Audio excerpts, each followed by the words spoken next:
Welcome to YOUCANIC. Today here on YOUCANIC we have a 2020 Buick Enclave, and on this Buick Enclave we're going to show you how to open your trunk hatch manually in case it's not working.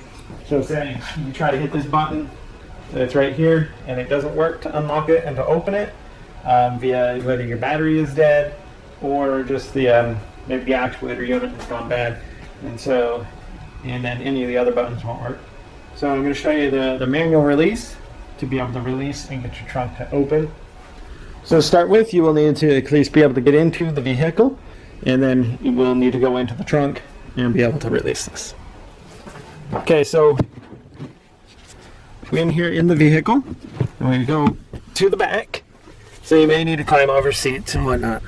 So when you get back here, this generally would be a little cover plate over here. There isn't on this right now. And so then it's a square drive, but it's not like it's not a 3/8 drive, and it's not a 1/4 inch drive. 1/4 inch too small, 3/8 too big. And so if you have a good big flat screwdriver, you can be able to get it in there